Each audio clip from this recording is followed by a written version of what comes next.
So hello and welcome दोस्तों। ये season ये पार्ट आप लोगों के लिए नाम है क्योंकि क्लास 12 के बच्चे जो पॉपुलेशन डिस्ट्रीब्यूशन डेंसिटी और ग्रोथ के बारे में स्टडी कर रहे हैं, ये वीडियो का तीसरा पार्ट है। इस तीसरे पार्ट के अंदर कुछ बातें जो बच्चे 12th में 18 साल की जवानी में आते हैं उनसे रिलेटेड है। मतलब ये जवानी सेकंड हैंड नहीं है, यहाँ पर बच्चा जो है, यूथ जो है, वो कहीं गलत डायरेक्शन में जा रहा है। और एनसीईआरटी की बुक में इस चीज़ को मद्देनज़र रखते हुए सरकार ने आपको इस चीज़ के ऊपर भी फोकस कराया है। अगर आप चैनल के साथ नहीं जुड़े हुए हैं तो आप ज़रूर जुड़िएगा। मेरा नाम विजय है। डाउनलोड आपके वीडियो के डिस्क्रिप्शन में अवेलेबल है। टेलीग्राम पे जाके भी आप जुड़ सकते हैं। डाउनलोड सेशन में भी चीज़ें मिल जाएगी आपको। जो भी कंटेंट पढ़ाया जा रहा है सारा का सारा आपको पीडीएफ फॉर्म में हिंदी इंग्लिश में मिल जाता है, तो आप उनके साथ ज़रूर जुड़ जाइएगा। अब दोस्तों हम इस सेशन में बात करेंगे जो पहले और दूसरे पार्ट में हमने जो भी बातें करी थी उसके आगे कंटिन्यू होगी। यहाँ पर बोला हुआ है regional variation in the population growth, यानी कि जनसंख्या वृद्धि में क्षेत्रीय परिवर्तन। कभी आपने देखा होगा, शुरुआती पार्ट में मैंने समझाने की कोशिश करी थी कि जनसंख्या के अनइवन डिस्ट्रीब्यूशन होने का एकमात्र कारण नहीं है, उसमें बहुत सारे कारण आते हैं। एकमात्र कारण इसलिए नहीं क्योंकि सोशो इकोनॉमिक, पॉलिटिकल, कल्चर, ऐसे बहुत सारे कारण आते हैं जिसकी वजह से जनसंख्या एक प्लेस से दूसरे प्लेस पे माइग्रेट करती है, या एक प्लेस पे जनसंख्या ज़्यादा होती है और एक प्लेस पे जनसंख्या कम होती है। लेकिन अगर हम एक मैप से स्टडी करें, एक स्टैटिक बेस पे स्टडी करें, तो हमें जो डेटा बताता है हमें वो ये समझाने की कोशिश करता है कि साउदर्न पार्ट के अंदर, जो साउदर्न पार्ट है, साउदर्न पार्ट में आपकी बुक के अंदर जो डेटा लिखा हुआ है, लेकिन साउदर्न पार्ट में मैं ये लेके चल लेता हूँ। 1 सेकेंड, हम ले लेते हैं ग्रीन, ठीक है, ओके। साउदर्न पार्ट, अगर मैं ये वाला पार्ट देख के चलूँ, इसमें बोला जाता है कि इस वाले पार्ट के अंदर जनसंख्या जो है दोस्तों, जनसंख्या उसका पोर्शन जो हमें देखने को मिलता है जनसंख्या का, वो बहुत ही कम देखने को मिलता है। 20% जनसंख्या हमें यहाँ देखने को मिलती है। और दूसरा, अगर हम नॉर्थ वेस्ट और सेंट्रल ईस्ट की तरफ देखें तो वहाँ से 20 से 25%। नॉर्थ वेस्ट का प्लेस ये हो गया, वेस्ट बंगाल नॉर्थ वेस्ट ये हो गया, नॉर्थ ईस्ट ये वाला प्लेस हो गया। यानी कि इस प्लेस पे अगर हम देखें तो यहाँ पे 20 से 25% जनसंख्या यहीं पे ही है। और इसी चीज़ के अंदर जो हमें फोकस करना है, अगर हम लोग 137 करोड़ की आबादी, 137 करोड़, अभी तो 137 करोड़ है, आई डोंट नो कि इन फ्यूचर में कितने हो जाएं। 2040 तक यही नारा है कि पूरा देश हमारा है, जनसंख्या के हिसाब से नंबर 1 पे हम ही होंगे। और यहाँ पे मेन बात ये है कि साउथ में इतने हैं, नॉर्थ में इतने हैं। लेकिन मैंने क्या कहा, ये वीडियो बच्चों के लाइफ पे, फ्यूचर पे डिपेंड होने वाली है। तो इसमें से हमें जो जाननी है वो 10 से 19 साल के बच्चों के लिए है, जो ऑफकोर्स जनसंख्या का 29% है, 20.9% है, लगभग 21%। ये 2011 का डेटा बताता है। आई थिंक 2014 का, या 2021 का डेटा जब निकल के आएगा तो उस डेटा के अंदर परिवर्तन आएंगे। उस डेटा में थोड़ा 19-20 का फर्क हो सकता है जो नई एनसीईआरटी की बुक पब्लिश होगी। एनसीईआरटी के लोगों ने इस चीज़ को पब्लिश करना चाहिए और आई थिंक देखते हैं वो कब तक इसको पब्लिश करने की कोशिश करते हैं।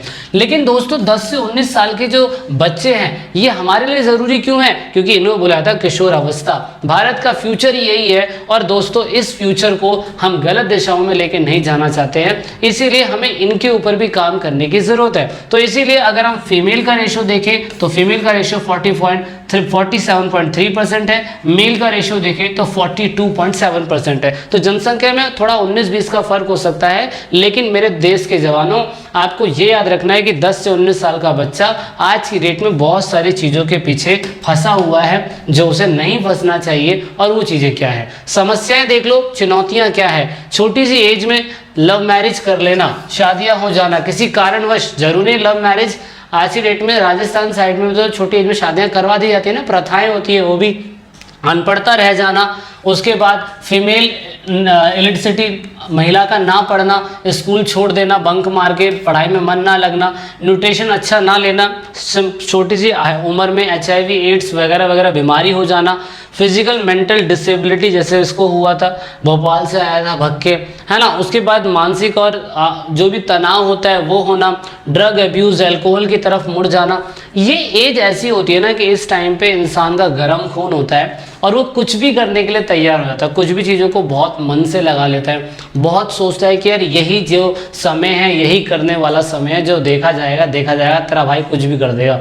तो ये जो चीज़ होती है ना किशोर अवस्था, जैसे हम अल्हड़ जवानी कहते हैं, तो ये कुछ भी करने के लिए तैयार होती है। तो ये सारी चीज़ें हमें को इस एज में देखने को मिलती है, और जब इस एज में देखने को मिलती है अगर हम लोगों को, तो ये सारी चीज़ें सरकार को भी पता होती है। तो सरकार ने इतने ही एज ग्रुप के बच्चों के लिए सोचा कि क्यों ना कुछ ऐसा काम करवाया जाए जिससे ये यूथ सही डायरेक्शन में मुड़ जाए। तो सही डायरेक्शन में मुड़ने के लिए दोस्तों सरकार समय समय पे चीज़ें चलाती है। जैसे 2014 के अंदर इन्होंने राष्ट्रीय युवा नीति, नेशनल यूथ पॉलिसी 2014 में चलाया था, जिसमें बहुत सारे काम करवाए गए थे। अभी एक काम नहीं है दोस्तों, ये एक काम नहीं है जिसको मैं आपको शब्दों में बयां कर सकूं। तो ये पूरा मेन है कि जो स्टूडेंट की पोटेंशियल है ना उसको एम्पावर कर सके सरकार, उसको बहुत अच्छा कर सके सरकार, उसके ऊपर ही फोकस करती है। दूसरा, 2015 के अंदर national policy for skill development and entrepreneurship, इसके ऊपर भी सरकार ने फोकस करा कि स्कूलिंग टाइम पीरियड पे ही बच्चों को ये बता दिया जाए कि भैया खुद का सेल्फ गुरु कैसे बनना है, ज्ञान कैसे अर्जित करना है, छोटी सी उम्र के अंदर आपको स्टार्टअप कैसे करना है। ये सारी बहुत सारी चीज़ें होती है जो सरकार फोकस करती है। और यहाँ पे ये चीज़ें तो हो गई, ये चीज़ें तो हमें समझ में आ गई। अब जैसे कि मैंने शुरुआती समय में बताया था, आपको एक चाउमीन बनाने के लिए आपको सारे इंग्रेडिएंट्स पता होने चाहिए।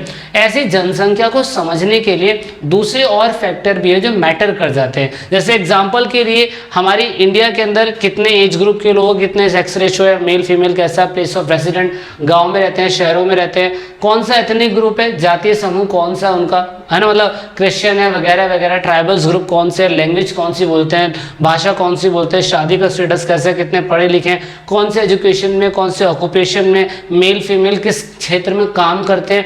ये सारा हमें इस चैप्टर के अंदर पढ़ना पड़ता है, क्योंकि हमें क्या पढ़ना है दोस्तों, पॉपुलेशन डेंसिटी, पॉपुलेशन ग्रोथ और साथ में पॉपुलेशन डिस्ट्रीब्यूशन। तो बटा कहाँ कहाँ पे है हमारा भारतीय, वो भी हमें समझना होता है। तो आपकी बुक के अंदर ज़्यादा कुछ तो नहीं बताया, लेकिन कुछ कुछ चीज़ों पे सरकार ने काम किया है और मोटा मोटा आपको समझाने की कोशिश करी है। क्या समझाया है देख लेते हैं। नंबर 1, सबसे पहले तो उन्होंने जनसंख्या को 2 हिस्सों में बांट दिया, रूरल और अर्बन, जैसे बोलते हैं ग्रामीण और साथ में शहरी है। तो ग्रामीण में अगर देखा जाए तो जनसंख्या आज भी दोस्तों 68 पॉइंट समथिंग परसेंटेज आज भी रह रही है गाँव के अंदर टोटल पॉपुलेशन का 2011 के स्टैटिस्टिक्स के अनुसार। शहरों में 31.16% रह रही है। अच्छा, मेन बात है कि गांव जैसे इलाके अगर अभी भी जनसंख्या में ज़्यादा है तो फिर अर्बनाइजेशन कैसे होगा, अर्बनाइजेशन तो फिर कभी नहीं हो पाएगा। तो ऐसी जगहों पे ना एग्लोमरेशन हो रहा है। अभी एग्लोमरेशन क्या है ये आपको आने वाले चैप्टर में पता चलेगा। किसी को अर्बन एग्लोमरेशन या रूरल एग्लोमरेशन के बारे में पता है तो मुझे कमेंट कर दीजिएगा या मुझे इंस्टाग्राम पे मैसेज कर दीजिएगा कि होता क्या है, मुझे समझ में आ जाएगा।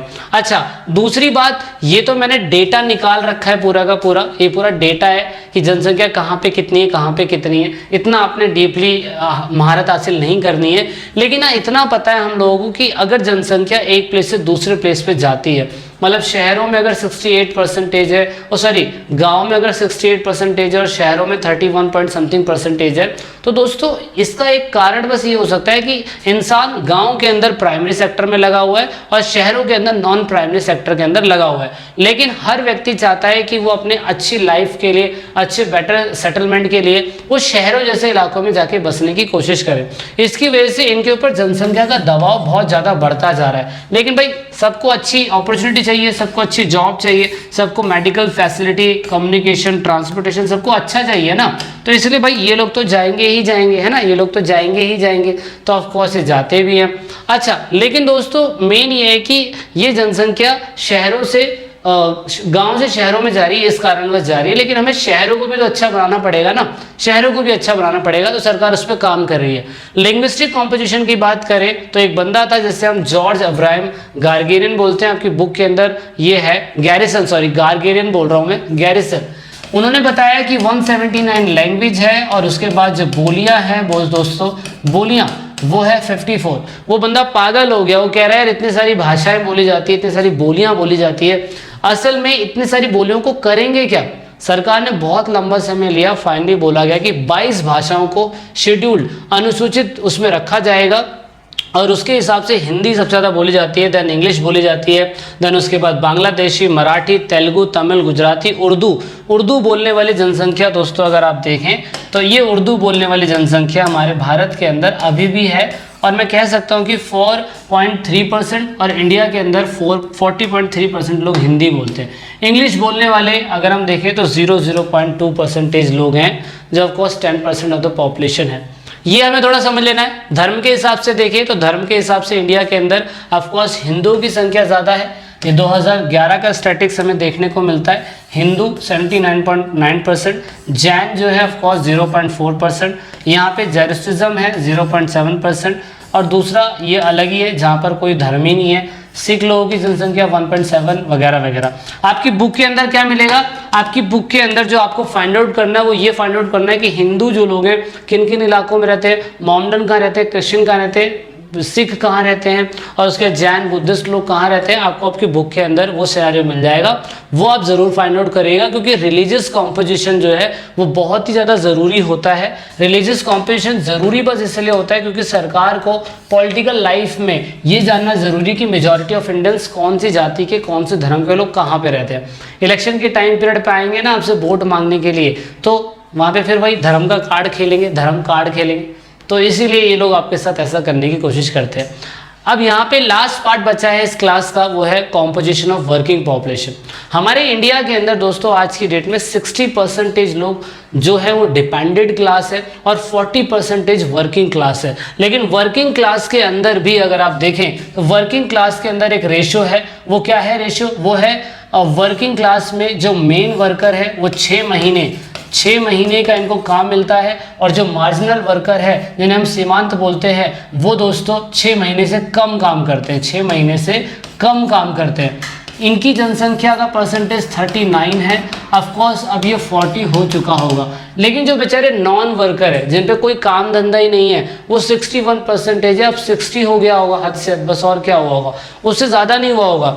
यानी कि अभी कहें तो डिपेंडेंट पॉपुलेशन का परसेंटेज बहुत ज़्यादा हमारे इंडिया के अंदर हमें देखने को मिलता है, और इससे बड़ी मात्रा के अंदर अनएम्प्लॉयमेंट बहुत ज़्यादा हो रहा है। तो सरकार को इसके ऊपर काम करने की ज़रूरत है। तो आप ये देख सकते हो non working class, working class, marginal, main worker, इस पे थोड़ा फोकस कर लीजिएगा। आपको पता चल जाएगा कि इंडिया के अंदर कॉम्पोजिशन स्ट्रक्चर किस हिसाब से हमें देखने को मिलता है। आगे चलते हैं। यह ऑक्यूपेशनल स्ट्रक्चर ये वो है कि ये बताता है कि कौन सी कैटेगरी का लोग कितना कैटेगरी में काम कर रहा है। प्राइमरी सेक्टर में कौन है, सेकेंडरी में कौन है, टर्शियरी में कौन है, और दूसरा ऑक्यूपेशनल स्ट्रक्चर के अंदर सबसे ज़्यादा वर्किंग क्लास कौन सी है। तो डेटा निकल के आता है कि सबसे ज़्यादा वर्किंग क्लास 15 साल से लेके 59 ईयर्स के लोग जो है वो वर्किंग क्लास है, जो कि 6 से 14 तो इंसान पढ़ता है। राइट टू एजुकेशन है, कुछ कहा ही नहीं जा सकता। 15 से 49 काम करते रहो, जैसे मैं काम कर रहा हूँ। 49 के 50-60 साल आपकी एज होती है, रिटायरमेंट ले लो, तो रिटायरमेंट की एज तो वर्किंग क्लास में काउंट नहीं होती है, इसीलिए ये वर्किंग क्लास है। आज की डेट में प्राइमरी में फिशिंग, फार्मिंग, माइनिंग, सेकेंडरी में कार फैक्ट्री, ब्रेवरी, फ्लोर। आपकी बुक के अंदर अलग अलग लिखा हुआ है। आपकी बुक में परसेंटेज लिखा हुआ है कि कौन कितने परसेंटेज कौन से ऑक्यूपेशन स्ट्रक्चर में काम कर रहा है। तो मैं चाहूँगा कि आप मुझे कमेंट करके बताइए कि कौन से कितने परसेंटेज किस चीज़ में काम कर रहा है। क्वार्टिनरी आपके में उसमें नहीं होगा, आप नेक्स्ट बुक जब पढ़ेंगे, अगला चैप्टर पढ़ेंगे तो उसमें आपको देखने को मिलेगा। अच्छा, तो ये पूरा एक सिस्टम है, इस पर फोकस ना करें, कोई फ़ायदा नहीं है। अब मेन बात है कि जो भी वर्किंग क्लास है उसमें वुमेन्स का और मेन का पार्टिसिपेशन अलग देखने को मिलता है।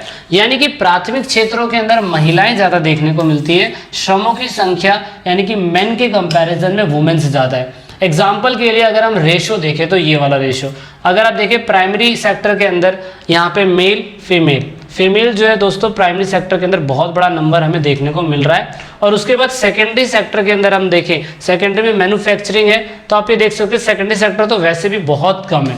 लेकिन थर्सरी सेक्टर की बात करें, थर्सरी सेक्टर तो दोस्तों वैसे भी मेल और फीमेल के कंपैरिजन में फीमेल तो कहीं दूर दूर तक नहीं है ना, आधी भी नहीं है उनकी। तो ये बहुत ही ज़्यादा डिफरेंट है। इसलिए हम समय समय पे सरकार बेटी पढ़ाओ, बेटी बचाओ ये नारे लगाता है, लॉर्डली फॉर्म वगैरह वगैरह, ताकि वुमेन्स का पार्टिसिपेशन प्राइमरी ही काम में ना रह के सेकेंडरी और थर्सरी सेक्टर के अंदर भी बढ़े, है ना। वो सिर्फ घर में चूल्हा चौका बर्तन मांजने के लिए नहीं है, वो कुछ और भी काम कर सकती है। अगर आप मेरे बात से एग्री है तो वीडियो को एक लाइक ज़रूर करिएगा। हाँ, जोक सपाट नहीं है, सच में इम्पॉर्टेंट बात है। अच्छा, इसमें बता रखा है हिमाचल प्रदेश, नागालैंड, वहाँ पे कल्टीवेटर ज़्यादा है, वहाँ पे वुमेन ज़्यादा काम करती है, मतलब इस कंपैरिजन में। दूसरा, अर्बन सेंटर्स के अंदर हम सर्विस सेक्टर, थर्सरी सेक्टर ज़्यादा देखते हैं, जहाँ पे मेन काम करते हैं। उसके बाद ये ऐसी जगह है जहाँ पे ऑफकोर्स इंडस्ट्री वर्कर जो होते हैं, वहाँ भूमि की अनुपलब्धता और उद्योग की उपस्थिति श्रमिकों को प्रोत्साहित करती है। ये तो है ही, जहाँ पे लैंड ज़्यादा होगा और जहाँ पे ऑफकोर्स इंडस्ट्री ज़्यादा होगी, इंसान वहीं माइग्रेट करेगा। तो दोस्तों, we have finished this chapter.